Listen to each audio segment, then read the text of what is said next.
Back in those days, having just a few comments was so exciting and really like, enticing. And the internet was so nice back then, people were lovely. Someone's gonna watch me doing something that's just sort of like wholesome and feel good, or they're gonna watch Justin Bieber monkey wank video. Gonna get loads more views, right? Because it's enthralling and it's like, what is going on there? So you now have all these micro celebrities who are getting really big really quickly, and they're really young and they have no idea how to deal with fame and money and success. I think an online audience is very fickle now. I think the whole landscape has shifted a bit, and for me the clock's ticking. You have to be extreme now for trying to grab people's attention, and if your content is already briefly mentioned, so Jim Chapman has a combined social media following of over 5 million, but more importantly, is one of the original YouTubers, which I think is just amazing. Worked with the likes of Mercedes, Mulberry, voted #1 on GQ's Best Dress list, now a proud dad, and joins us today. So welcome, Jim. Thank you, thanks. So first question, Mr. Best Dressed Man, how do you rate my outfit? Oh, like 11 out of 10. 11? Yeah. Oh, nice. Yeah. That's a compliment. That's amazing. All right, so mention that you were one of the OG YouTubers. You picked up a camera over 10 years ago. So if we rewind back to 2010, how glad are you for picking up your camera and uploading that first video? It's been literally life-changing. Obviously, I had no intention. I didn't know this was going to be a thing. At the time, it was just a creative outlet. I worked really shitty jobs that I hated. Basically, I graduated with a degree in psychology and expected to go and like do psychology. But it turns out in Norwich, where I'm from, there isn't. Basically, it's a city that's built on retail and insurance. So I worked in retail and insurance for a while. At one point, I was the guy that would send the bailiffs after you if you didn't pay your bills, which was low. I used to just let people off. I wasn't allowed to, but I used to call them up, and they'd be like, "Listen, I'm a single mum. I had a parking fine I didn't know about. It's followed me here. Now I've got the bailiffs at my door." I'd be like, "All right, let me see what I can do." So I couldn't do it very long because I was a professional asshole. And so I've always been really creative. I've always been driven by making stuff. I took psychology as a degree instead of art, which was my other option, purely because I wanted to be an illustrator. But my mum had said to me, not in order to put me off, but she'd said, you know that if you don't become an illustrator, then you might end up being like an architect or something and you'll be drawing plug sockets for a living. And I was like, that sounds bloody awful, because I wanted to like draw characters. So I took psychology because during sixth form, I did really well. I got like 100% in my exams, and it really clicked with me. So I took it, but it's dry. So I needed something after university or when I was working in order to fulfill me in that way. And I wasn't drawing anymore, and I didn't see any point in continuing to draw because I'd made my choice. So I would make videos on the internet. I always say it's like a really antisocial way of being social. So I had my friends. Norwich is a small city. I'd finished university. Everyone I met from uni had disappeared again, and I stayed at home because that's where I studied. So suddenly I found myself very lonely and had no creative outlet, wasn't drawing anymore. I'd finished my degree, working jobs I hated. So I'd go online and talk to a community of people, very small community, don't get me wrong, it was like 50 people or something, just to do something, you know, rather than just sort of I have a lot of respect for people that can work a 9 to 5. If you get up in the morning, you do your job, you come home in the evening and you switch off, and you have your weekends and you take your holiday. I mean, that sounds like a really wonderful experience, but for me, it sounds like prison. I can't, my mind doesn't work that way. So this was kind of my escape. I didn't realise that you were between art, illustration and psychology. And funny enough, I did actually study illustration. I love how we both ended up at Old Sessions House here together. I do wonder what my life would have been had I stayed the course. Sliding doors. Yeah. Well, this struggling artist, I imagine. Yeah. Well, it would have been you interviewing me, maybe the other way around. And I think also we were just talking before about how long ago 2010 actually was, because I don't think it actually sounds like that long ago. But this was pre-iPhone, pre-Instagram. Just while we're staying in that kind of in the early days for you, just take a trip down memory lane. Do you remember, like, what was the catalyst? What was the trigger? I know you're looking for a creative outlet, but what made you think, okay, I'm going to pick up a camera, I'm going to upload it to YouTube without any of that foresight as to how big this could have got? Right. Well, my sisters were doing it. So they're both trained makeup artists, and one of them was really heavily pregnant. And a friend of hers asked her how to like do a look, a smoky eye or something. And she said, I can't get to you because I'm really pregnant, so I've just discovered this website, I'll film it and I'll post it. And I don't think she even knew other people could watch it. But back in those days, having just a few comments was so exciting and really like enticing and enthralling, and you found yourself getting like so hooked on a really small... The internet was so nice back then, people were lovely, and you get really into it. And so I saw that how, because she's very similar to me, and that she needs to be busy and needs to make, and I saw how excited she was by it. I was like, this sounds like fun. None of us knew it was going to be a thing. We didn't have any idea of the potential.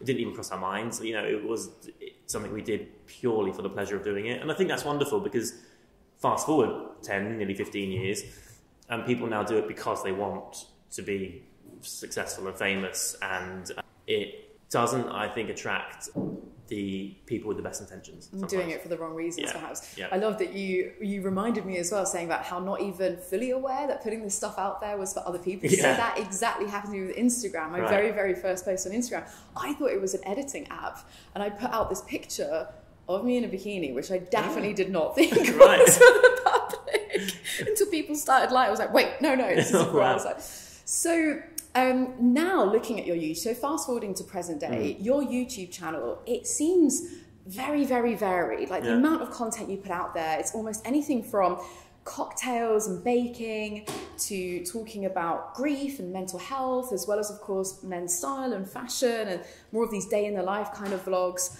I guess now, how do you square that with the influencer landscape now, where there's so much of just like doubling down in a niche within a niche?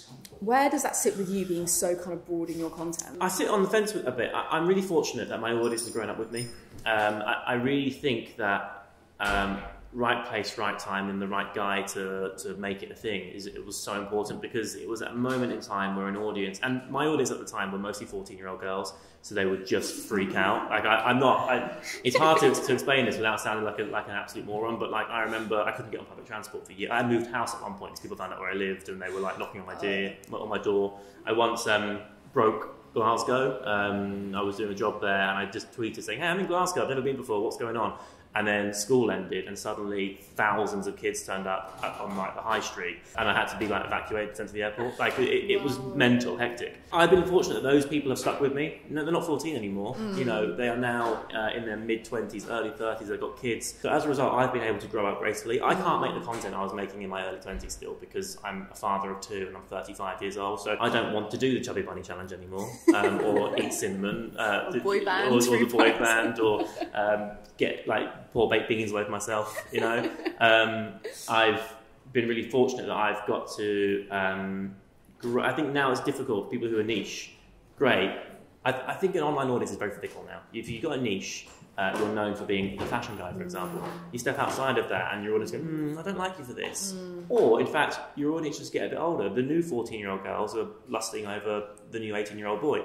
But when he gets to 22, 23, or the girls grow up and they've got girlfriends, boyfriends, jobs, careers, they just don't stick around anymore. So you now have all these sort of micro celebrities who are getting really big really quickly, and they're really young, and they have no idea how to deal with fame and money and success.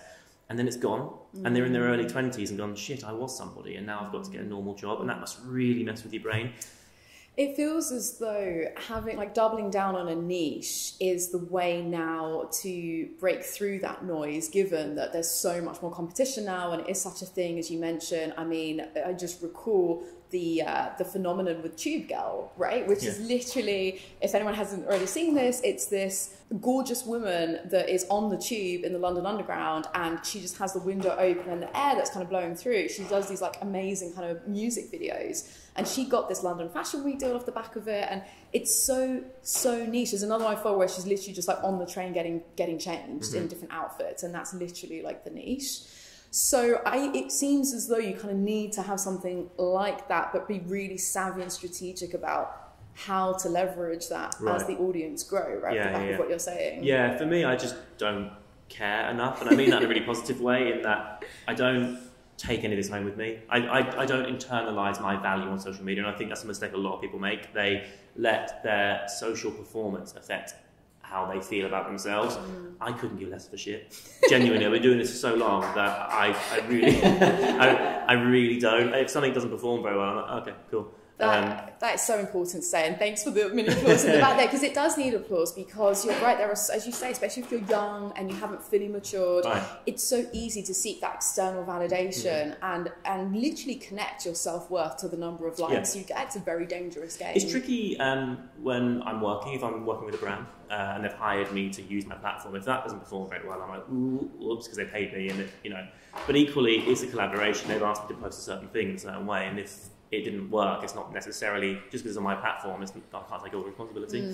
But the other thing is, I've got 2 kids now, and I can't have them watch me on my phone constantly, valuing myself based on social media, and expect them not to do the same. So, as a responsible parent, I need to. I mean, ideally, when they're old enough, I won't be doing it much anyway by then. But so many of my contemporaries, I'm not friends with many influencers because I hate us. For the most part, we're really entitled and we've got a massive ego. The ego thing bothers me, right? Because my content is me, right? I post about myself, I share about me, I then reply to comments about me. All of the comments are people going, oh my God, look at you. It's really easy then to think you're the centre of the universe. So it's very important for me to put myself in other ponds. I'm a big fish in my pond, but in the other stuff I do, it doesn't count for anything, and that's so important. I get told no all the time, and it's really good for my mental health and my sense of self. But a lot of people in my world only do social media, so they only have all of like the positives and all the people and all the freebies, and it totally can go to your head, and it's really dangerous. Now, when the going's good, you feel great about yourself. You perhaps get a bit arrogant, but that's kind of the lesser of evils, because actually when the going's really bad, you could fall into a real pit of like self-loathing. I don't want my children to see me do either of those things. So it's really important that I don't have my phone in my hand a great deal, but also that they don't see me value myself based on what's going on my phone. Love that. Great tips for just how to stay kind of balanced and humble and have a healthy kind of mindset. So what I'm taking away from that is kind of putting yourself in other worlds as a reminder. You're not a big fish in every single pond, and having those really clear boundaries with how much time you spend on your phone and how much time you spend in the social media worlds. So linked to that, you've already shared a couple of tips, but what would be your advice today, not only on the mental health front, but just generally in terms of success to new content creators starting out in 2023? Oh, it's so tough. Because actually my advice would be just don't do it. Because not to be like really negative and miserable, but the internet is it's a scarier place now. It is, and the stakes are so much higher than when I did it. When I did it, it was innocent and it was fun and it was adventure, and I had an audience and also some really bloody amazing friends who did it all with me, and everything we did was for the first time.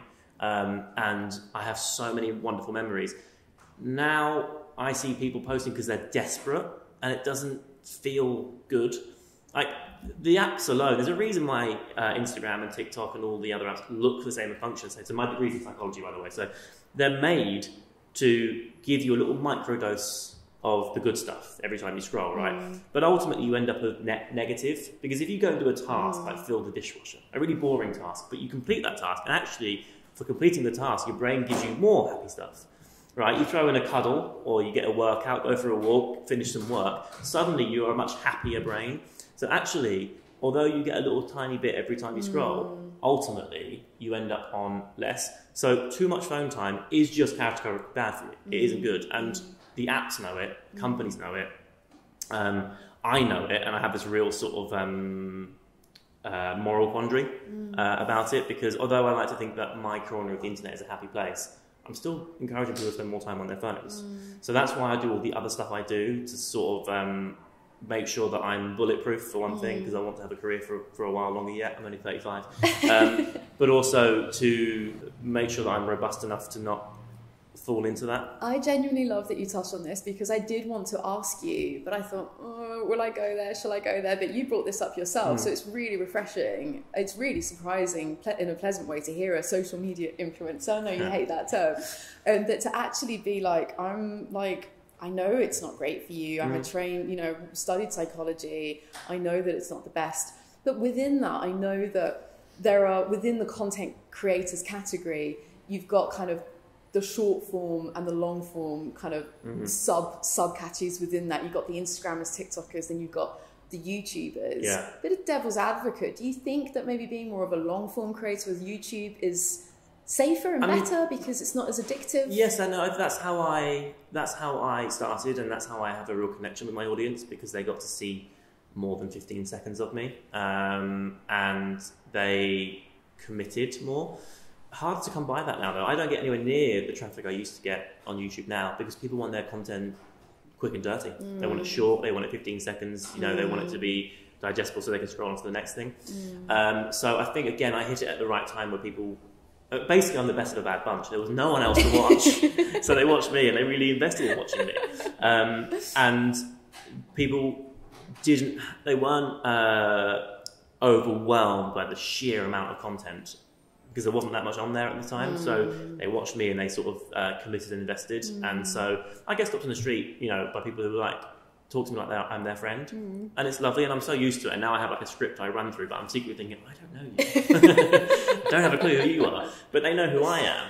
I think also for me, I do other stuff as well. So I do the TV stuff that I do. I appear on podcasts and radio and TV, and in magazines. So I'm not just an influencer, which is really important for my sense of like identity, but also this is a small part of my other stuff. I write scripts, and I write books, and I sell IP into TV channels with for new TV ideas and things. So although this is actually what earns me my bread and butter, there are hopefully some wheels turning, and hopefully at one point soon enough the balance will shift, and I can then... I'd love to take social media back to how I used to use it, where it was less about impressing people, and more about just sharing moments. Because that's what I really like. And actually, I post less now than I ever used to, because I'm busy on the other stuff. Well, I don't think you're the only one who wants that. So I'm hopeful that there'll be a time that your dream will come true on that. But in the meantime, other than getting started over 10 years ago and staying humble, what else do you think could you attribute to your success? Like gaining over 5 million followers across social, these vanity metrics. Yeah, I work hard, really. Never let an influencer tell you they're busy. Because what they're busy doing, if they only do social media, is they're flying somewhere for free. Or they're going for brunch with a brand who are going to give them some free shit. And so it's really important to me to do stuff. So I rather than just being a social media person, I started presenting. I used to host premieres at Leicester Square. I used to have a mic in my hand all the time, interviewing people or hosting things outside of social media. Did a lot of TV work. So I'm always exposing myself to... It was always on camera, to be honest, but other people's camera. So someone else is editing me. I have to make sure I deliver and perform. I think that's been, for me, really character building. It sounds ridiculous, and it sounds like a really silly thing to say, but you'll be surprised how many influencers have so little character. I bet. Or maybe you won't be surprised. I don't know. Actually, you're definitely a breath of fresh air, Jim, compared to some I've met. If you're enjoying this show, then chances are you'll like my podcast too. It's called Strategy and Tragedy, and as the name suggests, is all about sharing both the highs and lows of business, because entrepreneurship, even for the most level-headed among us, is a roller coaster. Focused on sharing both interesting stories and important lessons learned by other entrepreneurs. Guests include the likes of Nick Telson-Sillett, the co-founder of Design My Night, which he sold for $30 million. Charlotte Morley of The Little Loop, who made history on BBC's Dragon's Den. Hainan Zhang of Y Hungry, a Y Combinator startup. Tom Adeula, the exited founder of MeTail. Nina Mohanty of Blue Money, and so many more inspirational leaders. Tune in now on Spotify, Apple Podcasts, Google, Amazon Music, or YouTube. So we've touched on, staying grounded, humble, those boundaries with, being on your phone and everything. I know that mental health is really important to you. You've been so great at speaking so openly about this on other podcasts and other videos. And I know you've got an official kind of partnership with BetterHelp.com. Also very fitting to be sat down chatting with you now, November. It's the season of November for men's health. There's still, I think, a big lack of men in particular who are open to the idea of getting therapy, speaking to someone. What do you think is the main thing that's holding men back? It blows my mind that it's still a thing. It really does. Like, I've had therapy for years. And I can say, hand on heart, without exaggeration and without sort of bullshit, I would be dead without it. Simple. it just boggles my mind that there is still this tension. I'm a better person because of it. I'm a better dad because of it. I'm a better husband because of it. I'm a better friend. You know, I'm just better because of it. Why would you not want to do that? All it takes is talking to a person, right? I think it's seen as a sign of weakness, when actually, really, truly, it should be seen as a sign of strength. I work out in the gym all the time because I like to be strong. This is also strength. Work out for your mind. Totally. I mean, I know it's really cliche to say that now, but it's true. I talk about it.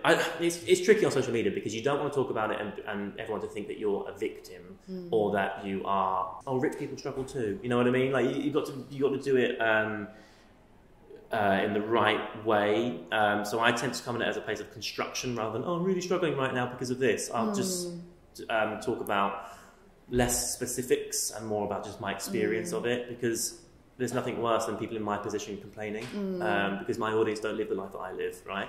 Yeah, I mean, it's like I saw Kim Kardashian talks about being tired being a mum, and the backlash that she got from that was insane. It was off the, because again, it was like, you're not allowed to be tired. You're Kim Kardashian, you've got all this money and everything. I'm sure she lives in a perpetual state of exhaustion because I'm sure she's crazy busy.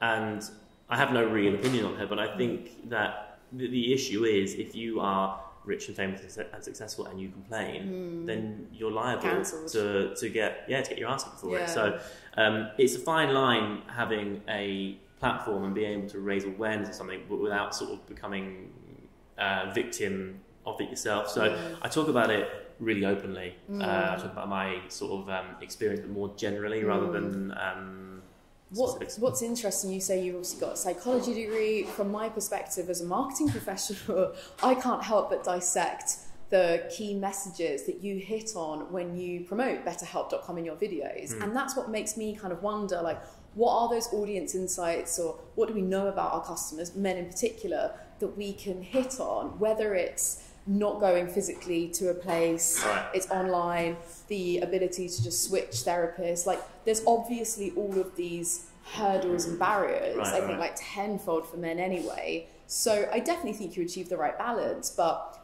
I mean, maybe it's just having more people like you talk about it will help. Possibly. I think sometimes the celebrity endorsements of it all can be a bit, it's tough because we need to raise awareness, but at the same time, just hiring some, you don't want to cheapen it. Yeah, it just becomes like a brand deal. I mean, the reason I took that job on actually is because I really, truly believe in it, and because I've been so open about it for so long, it makes sense.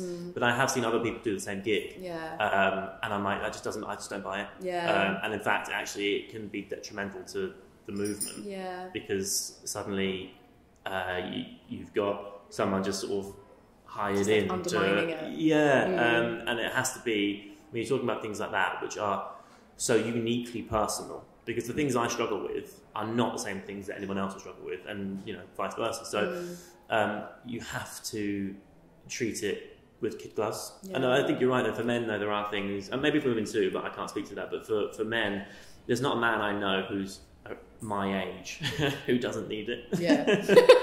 And I'm not exaggerating. Everyone I know, I speak to. I don't have a huge group of friends.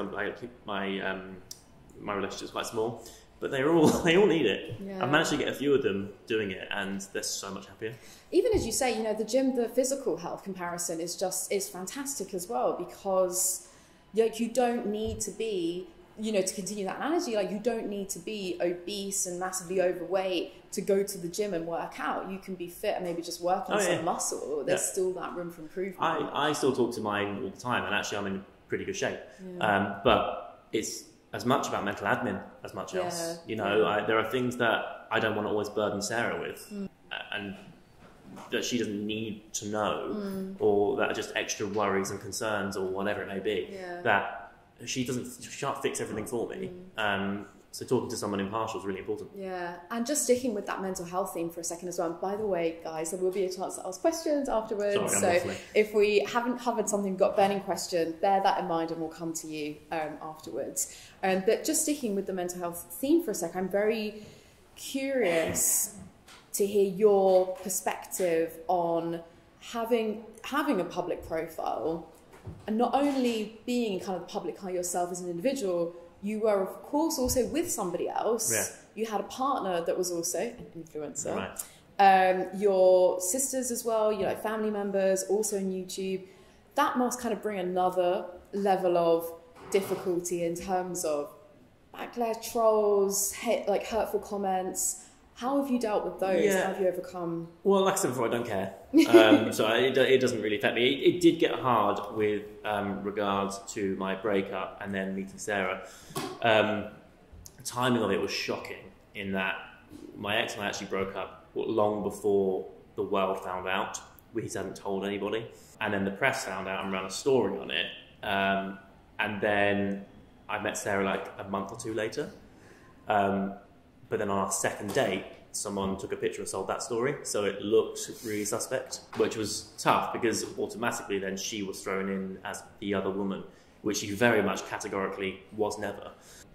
And so tricky for her to get thrown in because she didn't really have a social media presence before. And then suddenly she's thrown in at a high level as sort of a succubus, you know, tricky. And actually we needed to make it because she was like, I don't think I can do it anymore. And then can you say we got pregnant? She got pregnant. I didn't do that. I put it in there, but I didn't do like the rest of it. So while Sarah was pregnant, we had people commenting. Now, let me just say first, I don't get much hate at all. I've been doing this for a very long time, and I'm sort of the boy next door. And also, I don't share extreme stuff. So as a result, I don't get extreme things back. So suddenly we got comments saying that Margot, our daughter, should be stillborn, and you know all these horrible, horrible things. Which, in my entire career, I've never reacted in that way. But I lost my shit, and I went onto the internet and I said, "I'll just quit. I'm warning you all now. Keep going, and I'll just quit, and you won't see anything ever again." And then one too many things happened, and Sarah took to the. So sorry. Meanwhile, people were saying this about Sarah and Margot because they thought that it was all infidelity and that I cheated.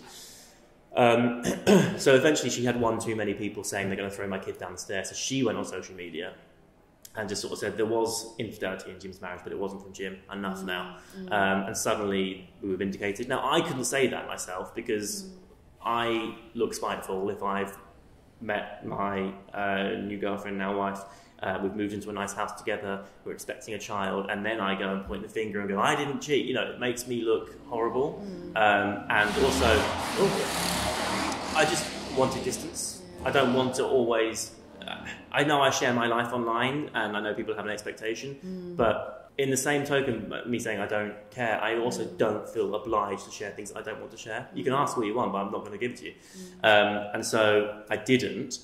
And then when Sarah had finally had enough, overnight that hate stopped and it was turned to positivity. Now, unfortunately, that hate just shifted, which is a shame because rather than... I just don't see why people can not just be joyful. It is interesting because when you know psychology and if you take mental health seriously, if you take away the personal attacks and the emotion, which obviously is impossible when you're in that situation, and you put yourself in those trolls' shoes, the amount of pain and horrible things that they must be going through to share such hurtful, vitriolic comments to people that they've never met before. When you're talking about babies, it's just like...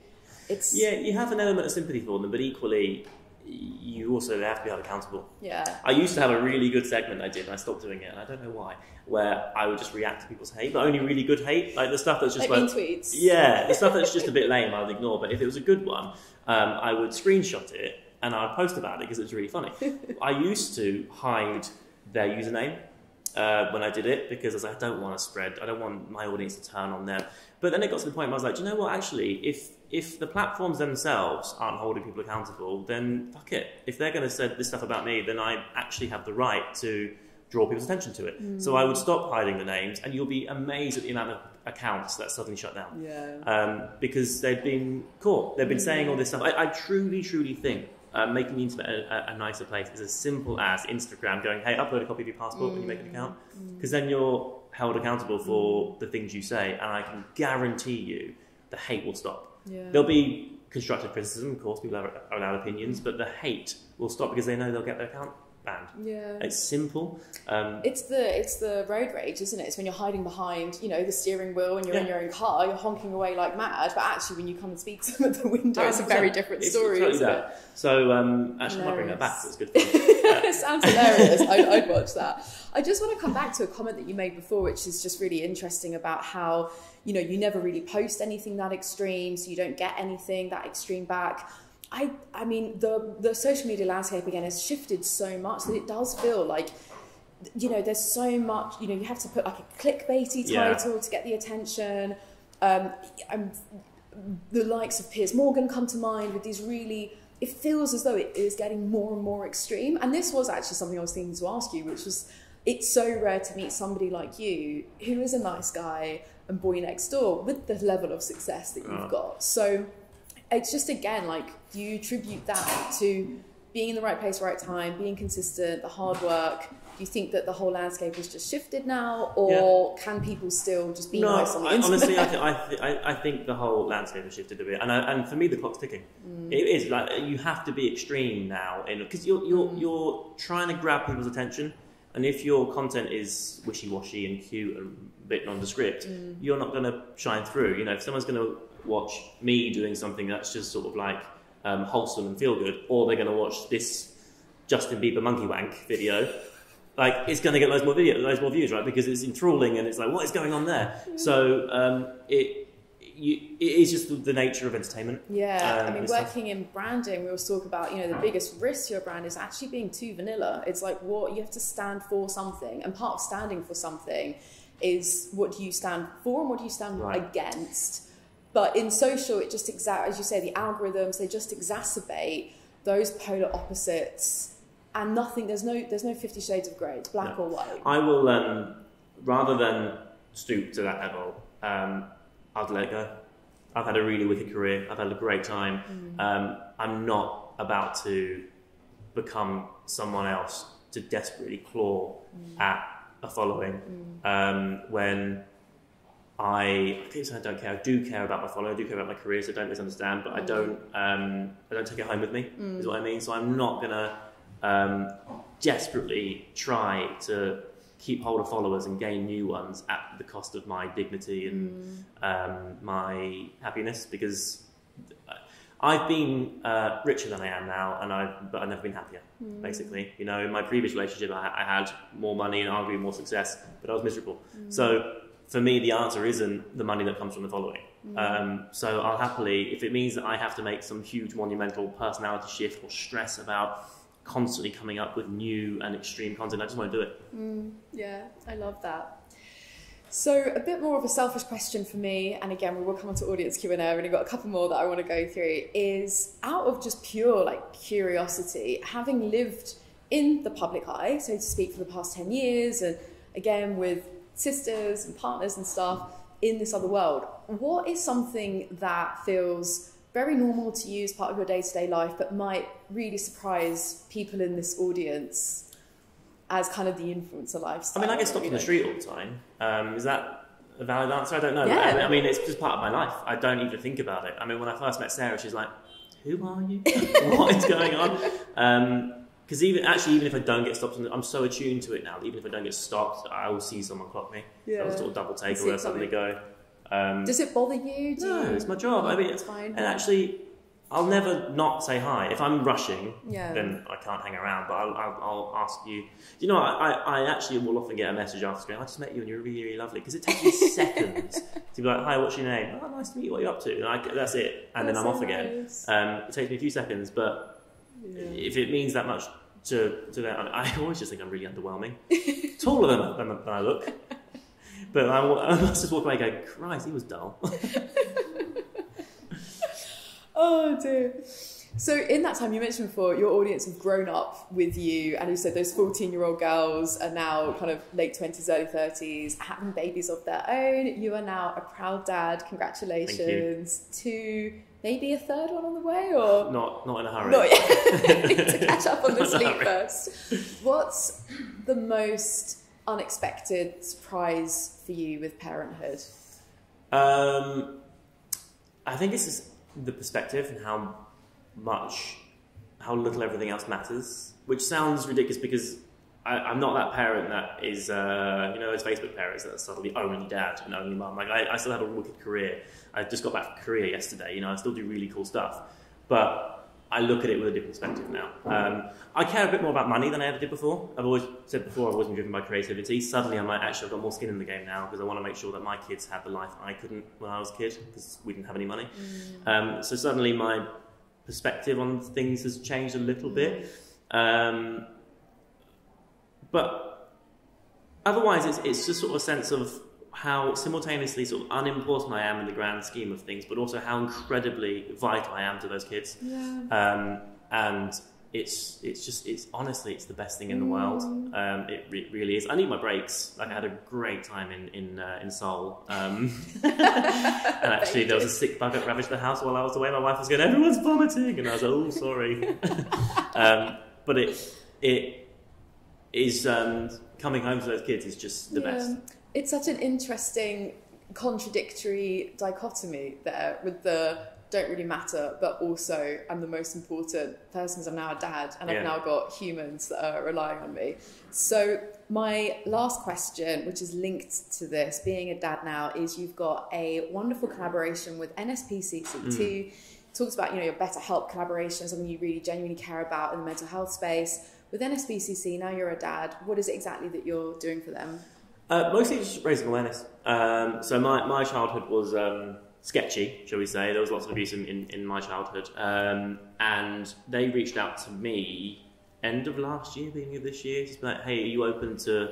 This sounds ridiculous, there's only so much charity work you can do before it starts diluting the message. So I do a lot of stuff with WWF as well. It's hard to have too many partners because you can't send your audience in like 7 different directions. So you kind of got to pick the thing that means most to you. And for me, it's the environment because we need to keep the planet alive or everyone's children dies. And it's kids because having lived through it myself and now being a dad and knowing the power that I have over these children is something that you have to treat with respect and love and kindness. So they reached out and I was like, yeah, absolutely. So more than anything, it's about raising awareness and the thing with NSPCC and Childline is that they're not looking to break families up. Sometimes parents just can't manage, they just need help, and that's their first port of call. So how does NSPCC help exactly? So for anyone who's not as familiar, how exactly can they help? How can people get in touch? Well, I mean, how they help directly is case by case, but how we can get involved, there was a campaign I worked on called Listen Up, Speak Up. The idea being that so many adults are aware of things that are happening at home, whether it's neglect or abuse, but they're like, oh, I don't know, I might be wrong, so maybe I shouldn't say anything because I don't want to be wrong and think of the consequences that could have. Basically what they're saying is flip that, because if you were right and you do nothing, think about the consequences that could have.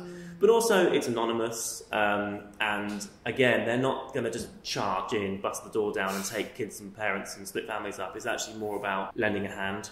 Obviously if there's abuse going on, then they need to act accordingly. But I think it's a bit of a myth that people just assume the worst, and that's a myth. But what isn't is that people think, I did hear a bang, but that's the 3rd bang this week. Oh, probably fine, isn't it? And they won't.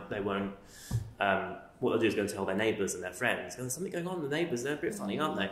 But they won't actually go one step further because they're concerned about being wrong. Yeah, fantastic.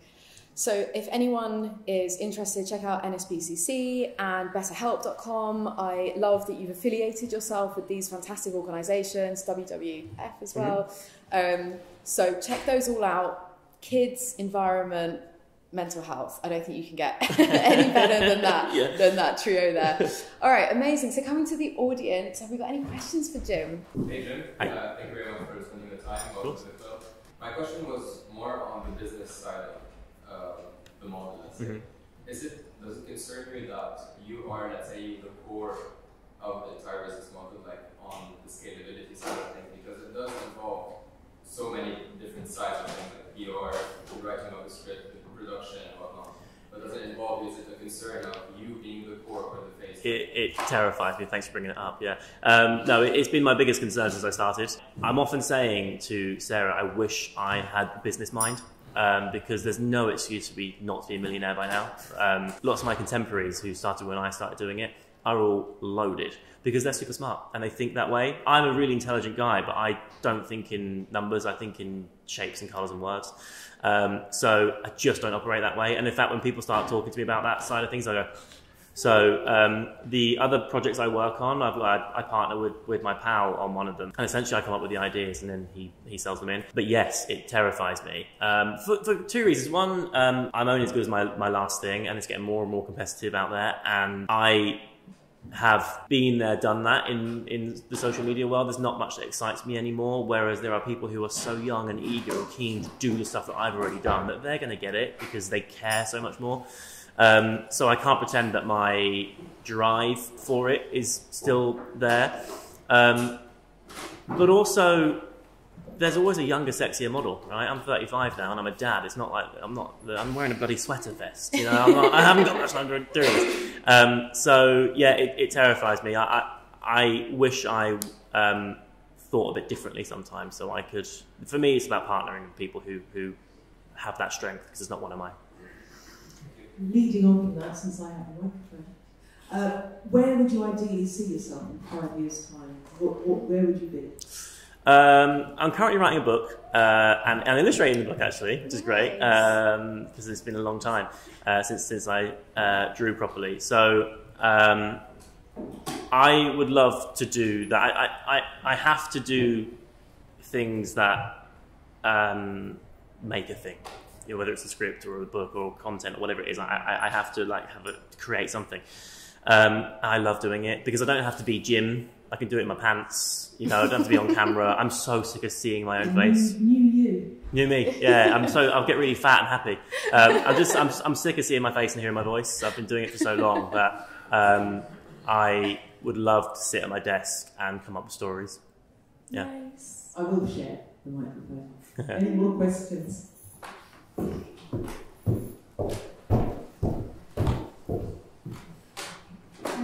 Thank you so much for your talk. I love how authentic you are. I wanted to ask you about how you decide what to share and what not to share with your following. Mm-hmm. Do you have a process for that? And my second question is, what is the best thing and the hardest thing about sharing such personal things with so many people? So how I make the decision, it's pretty simple. If it feels right, it's right. When it comes to family stuff, I'll check in with my wife. I try not to share too much with the kids because they don't have a say in it. And also, what terrifies me is that I mentioned earlier that a lot of influencers have huge egos and they're in their teens, early 20s. My oldest child's 2. Imagine if she went to school famous. What would that do to her? So it concerns me that they can start. Already, my daughter goes all the time to PR, send me stuff constantly. And she goes, oh, a box! And she starts unwrapping all the parcels and things. So she is already exposed to privilege that I never had. I didn't leave the country till I was 22. She's 2 and she's been abroad 8 or 9 times already, So there are loads of perks to the job for sure, but there are also concerns that I have, particularly around my little ones, about what to share. Equally, I have to be totally honest, I earn money this way.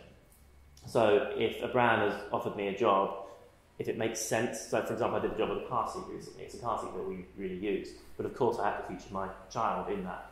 That for me makes sense because that is what the product is, and there's no point in talking about a car seat if I haven't got a kid, right? So that's fine.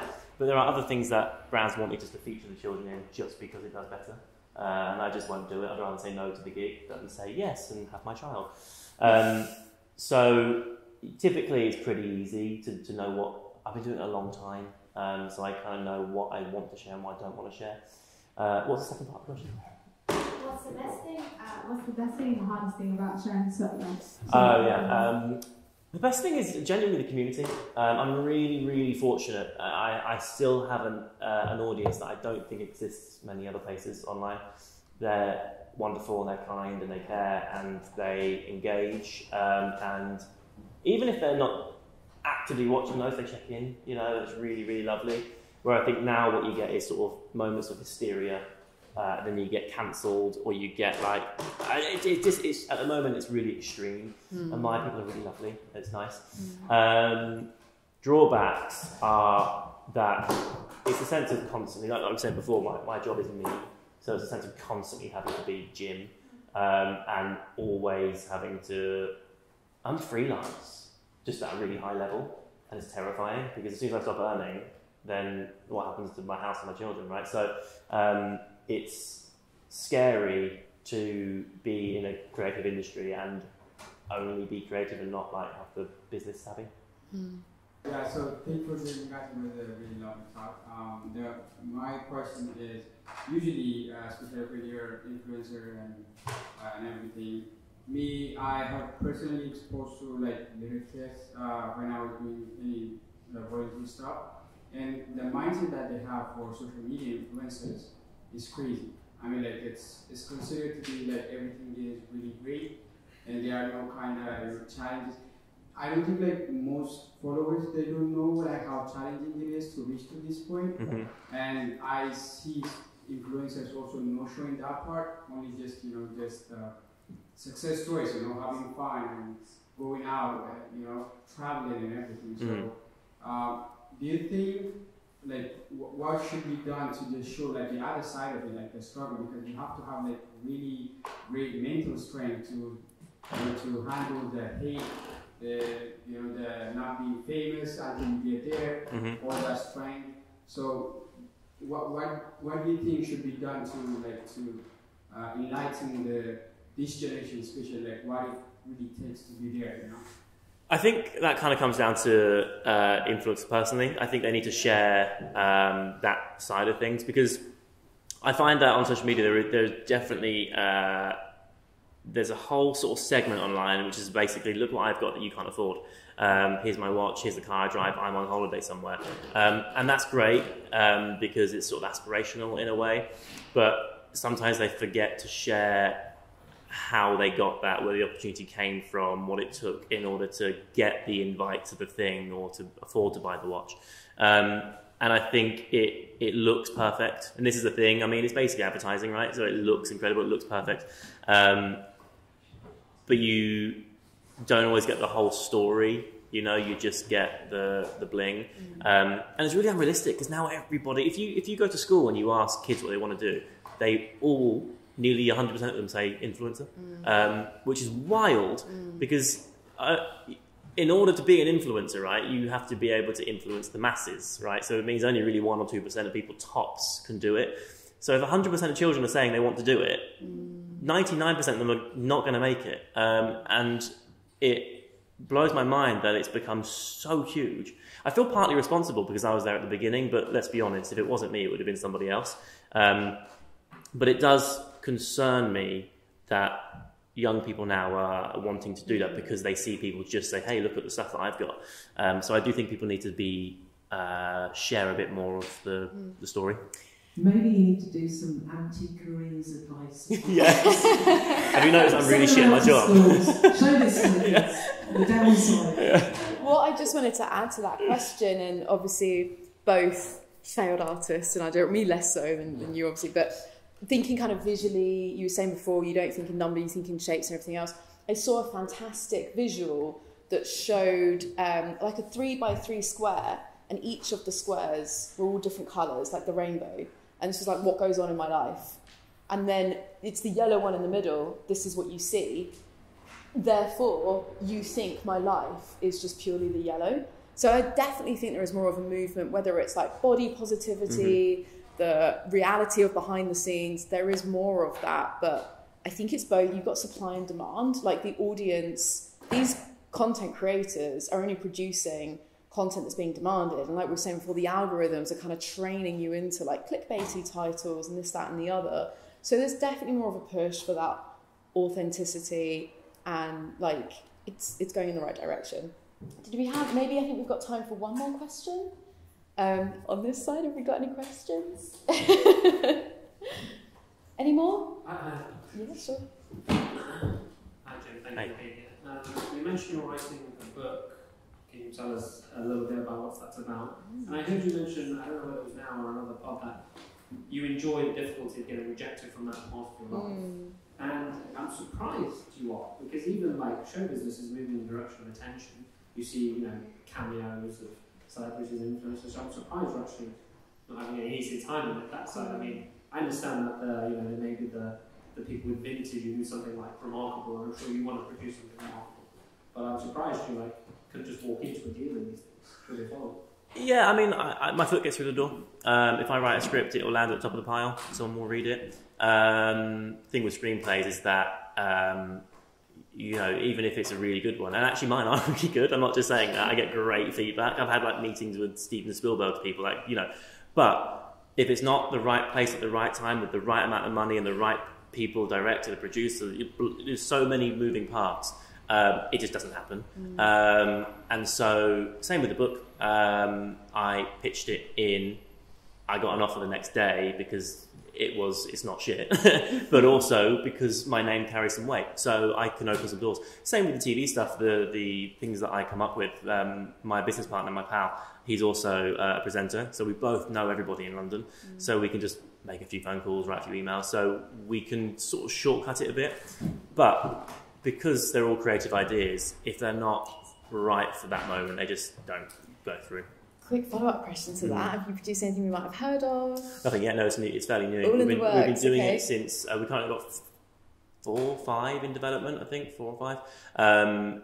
And we're fairly new. We started in the pandemic, but we didn't have a clue what we were doing to begin with. So we kind of started the clock from 2021 when we worked out what we're actually up to. Is it these TV shows and films that you've got? TV shows, yeah. This is the unscripted stuff. Okay. So we come up with ideas that we then ping across on an email to someone. Exciting. It's good fun because it doesn't matter who I am. Yeah. Who I am gets me through the door, which is great, but the rest of it doesn't matter. It's the quality of the actual work, isn't it? And actually I touched on that in my research as well, how much of a growth mindset you clearly have. You talk about loving that criticism and that self-improvement. So, yeah, amazing. All right, well, follow Jim Chapman. Stay tuned on these upcoming films and TV shows that you can't tell us about just yet. Thank you so much. Let's give Jim a round of applause. It's been a pleasure.